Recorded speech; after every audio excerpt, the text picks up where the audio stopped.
Muita paz e muita luz para todos os que fazem o Grupo Espírita Maria de Nazaré da cidade de Itamaracá, Pernambuco. É assim que cumprimentamos e iniciamos o nosso encontro de hoje. Queremos agradecer mais uma vez pelo convite para estarmos participando desse momento de reflexão sobre os ensinamentos do Mestre Jesus. Queremos também cumprimentar os internautas, aqueles que estão nesse momento nos acompanhando e que poderão depois ainda assistir, porque ficará gravado, não é, esse encontro de hoje. E só temos motivos para agradecer também a Deus por esses momentos de ensinamentos. E hoje nós estamos estudando o livro O Evangelho segundo o Espiritismo, no seu capítulo 16.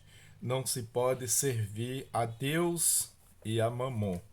Mais precisamente no item 6, sobre a parábola dos talentos. Jesus, ele costumava falar em parábolas para que facilitasse a nossa compreensão daquilo que ele queria nos passar. Parábola é uma forma figurada, comparativa de algo que nós queremos repassar e utilizamos algo que seja do conhecimento da época e que até hoje ainda é útil para nós. E aí nós vamos ver Mateus 25, 14 a 30, fazendo a narração dessa parábola, onde ele começa escrevendo assim: havendo subido com seus discípulos ao Monte das Oliveiras, dias antes de ser crucificado, disse-lhes o Mestre: O Senhor age como um homem que, tendo de fazer uma longa viagem fora do seu país, chamou seus servidores e lhe entregou seus bens. Veja que interessante. Ele utilizou um fato que poderia ser real, que facilitasse a compreensão daqueles que estivessem ouvindo e nós que estamos ouvindo hoje. E aí continua Mateus na sua narração. Depois de dar 5 talentos a um, 2 talentos a outro e 1 talento a outro, segundo a sua capacidade, partiu imediatamente. Então, o que recebera 5 talentos foi se negociar com aquele dinheiro e ganhou outros 5. O que recebeu 2 da mesma sorte ganhou outros 2, mas o que apenas recebera 1 cavou na terra e aí escondeu o dinheiro de seu amo. Passando longo tempo, o senhor daqueles servos voltou e os chamou a contas.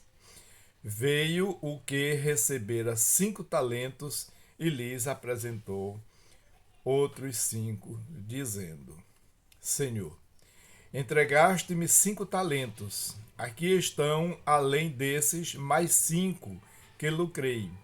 Respondeu-lhes o amo: Servidor bom e fiel, já que foste fiel às coisas pequenas, confiar-te-ei muitas outras.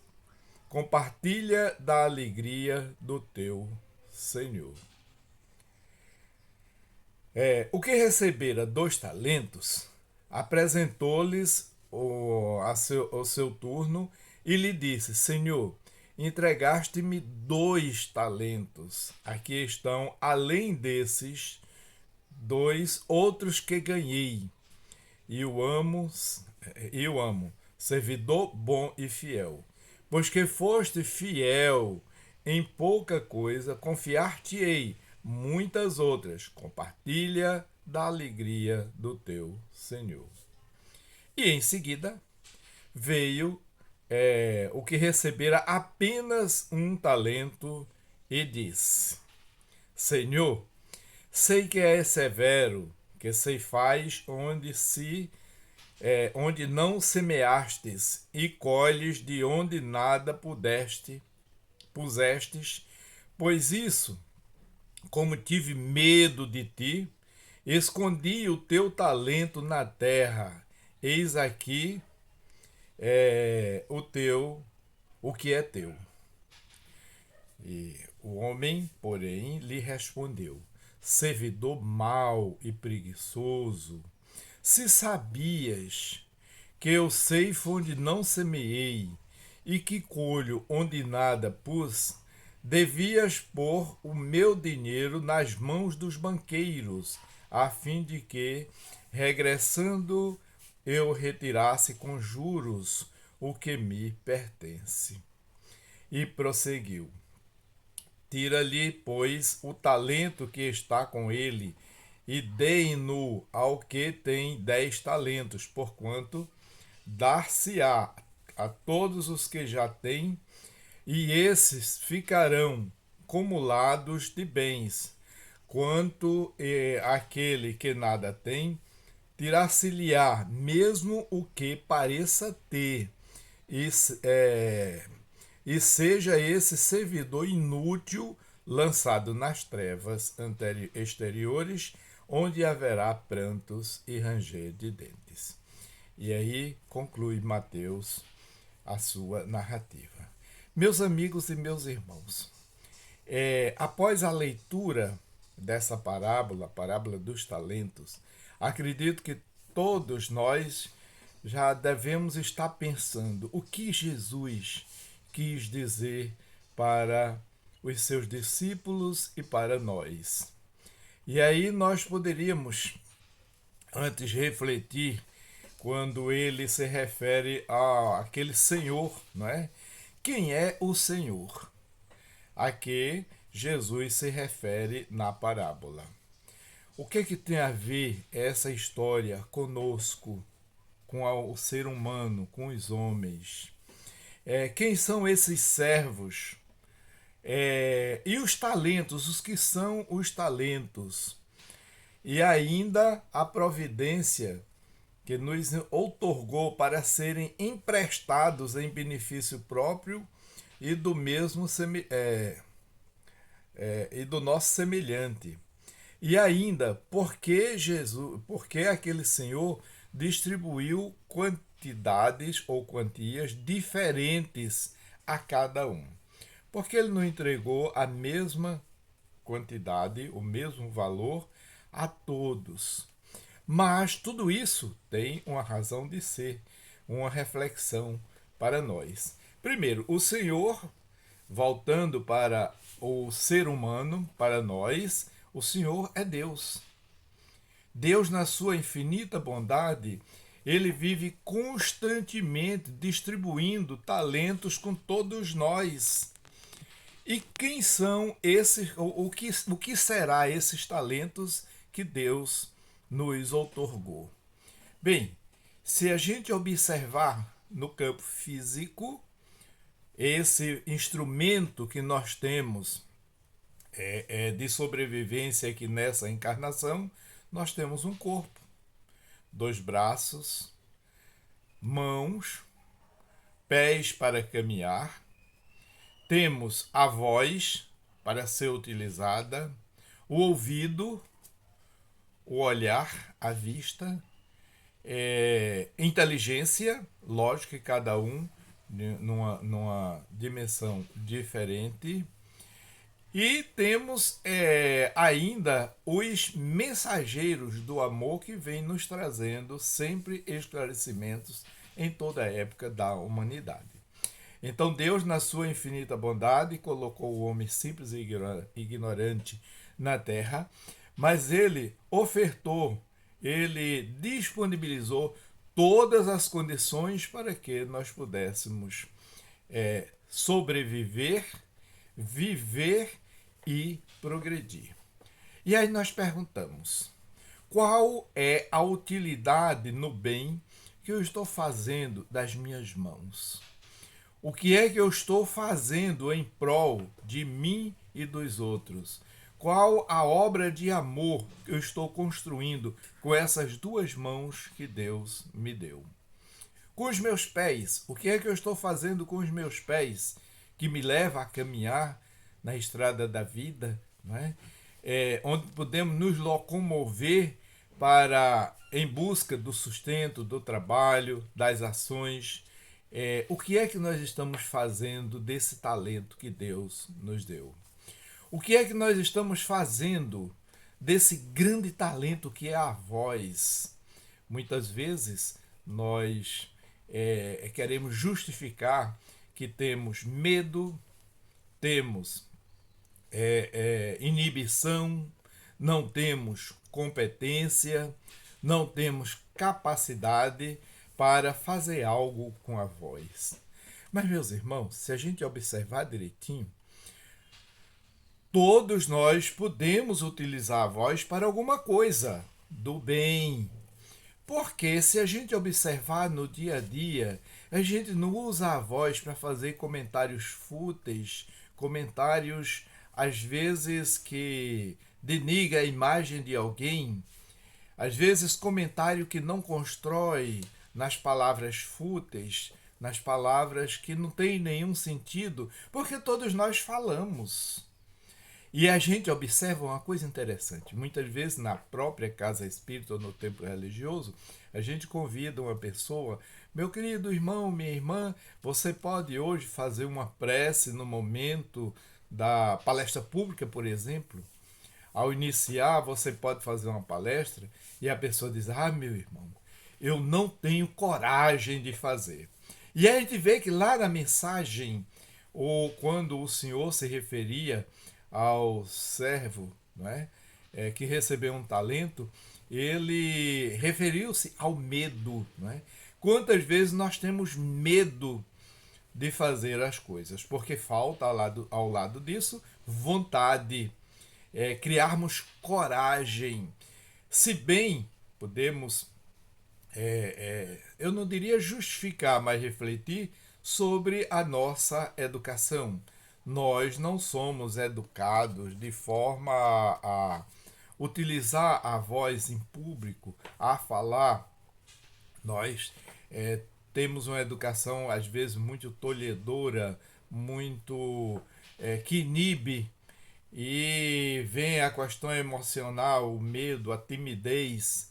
Você veja que as crianças, elas, a maioria são tímidas, mas quando essa criança ela é exercitada no trabalho da comunicação, por exemplo, na evangelização infantil, quando essa criança é convidada para participar de um trabalho de música, de um trabalho de uma peça teatral, ela vai automaticamente, sem se aperceber, desenvolvendo a sua coragem de falar em público.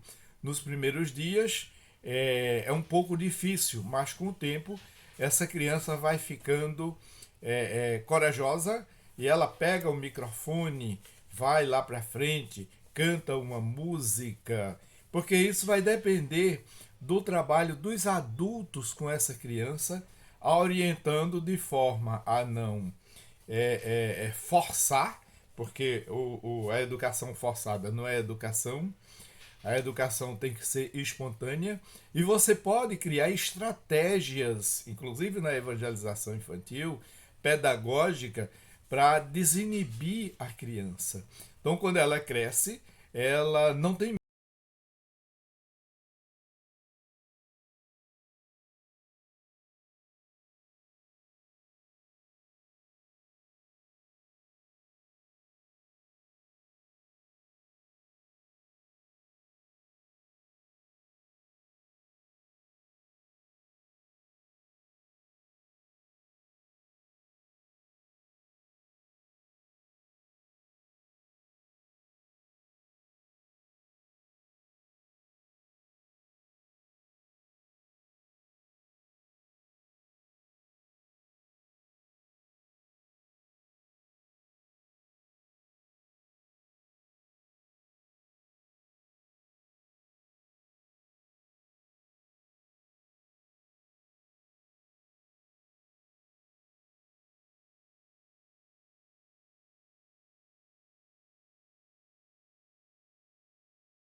potência aquele talento que a gente tem do ouvir, do ver.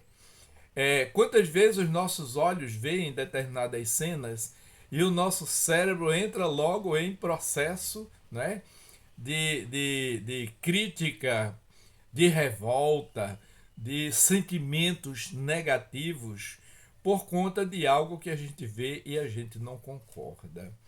E por que, quando assistirmos algo que nós não concordamos, ao invés da censura, ao invés dos comentários deplorantes, ao invés da crítica, a gente não silencia, não faz uma prece? Ou quando alguém vier nos comentar sobre certas situações, a gente ouvir, lógico, que às vezes a pessoa vem com vontade de trazer aquela situação, não é? É o que se fala numa linguagem mais popular, a fofoca. E a gente escuta e ao invés da gente alimentar aquela situação, é dizer para a pessoa, pois é, fulano, acontece isso mesmo. Mas que tal a gente vibrar positivamente por aquele irmão, por aquela irmã, por aquele grupo, por aquela família, para que eles encontrem um caminho seguro e modifique a sua forma de viver. Então, meus amigos e meus irmãos, veja quantas coisas nós podemos fazer com os talentos que temos, com o olhar, com o ouvir, com o falar, né? Com as mãos. Às vezes você não tem muita habilidade na área da comunicação, mas você tem as suas mãos sadias que podem fazer alguma coisa. Dando exemplo comum no movimento espírita, eu vejo muito a questão da visita aos hospitais públicos, às creches infantis, aos abrigos de idosos. E não é só utilizar as mãos para levar algo para eles, que é importante, mas para construir dentro da própria casa espírita.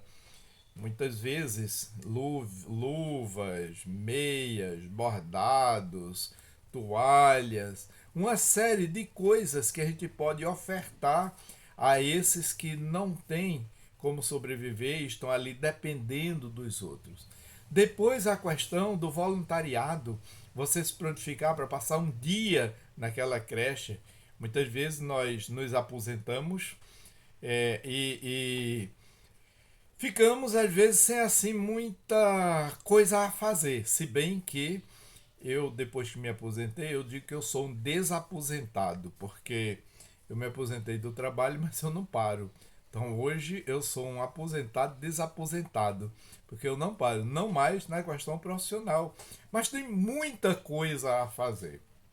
E você imagina você se prontificar num trabalho de voluntariado, numa casa para ir semanalmente ou uma vez por semana para passar o dia com aquelas crianças da creche ou com as idosas para cortar as unhas delas, para pentear o cabelo.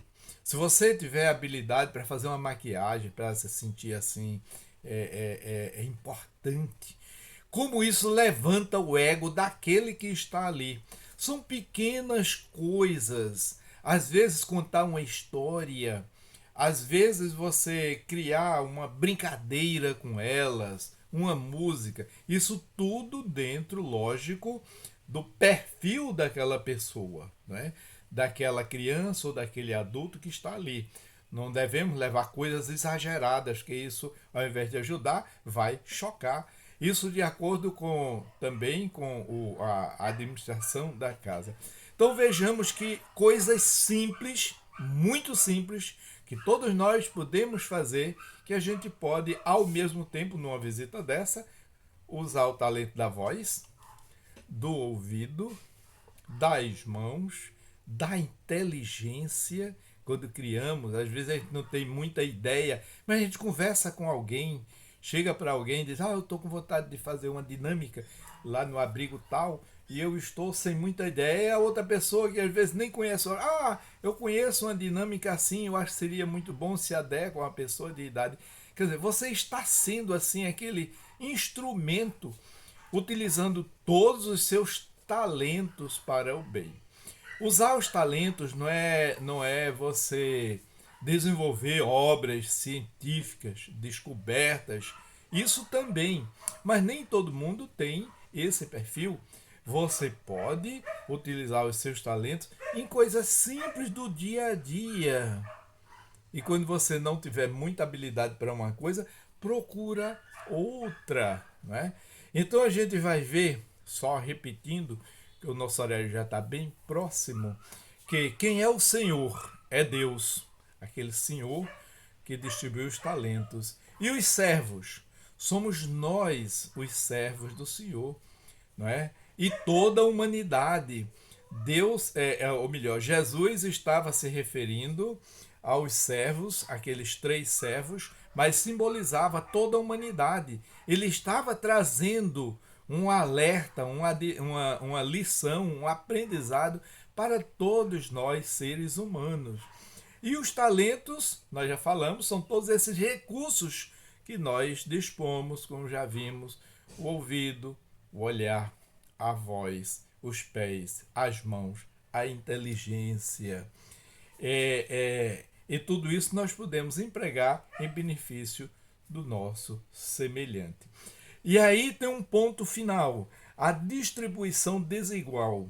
Porque aquele senhor distribuiu um valor, uma certa quantia para cada um, diferentemente. Porque ele analisou a competência e a capacidade de cada um. É assim que Deus faz conosco. Ele nos dá de acordo com a nossa capacidade. Nem todo mundo tem talentos grandes, às vezes um talento pequeno, mas você tem. E você pode utilizar esse talento e não enterrar como aquele servidor. Então, meus amigos e meus irmãos, nós estamos encerrando, desejando muita paz, muita luz e que cada um de nós possamos fazer bom uso de todos esses talentos que o Senhor Deus nos ofertou. Um grande abraço e até a próxima oportunidade. Muita paz.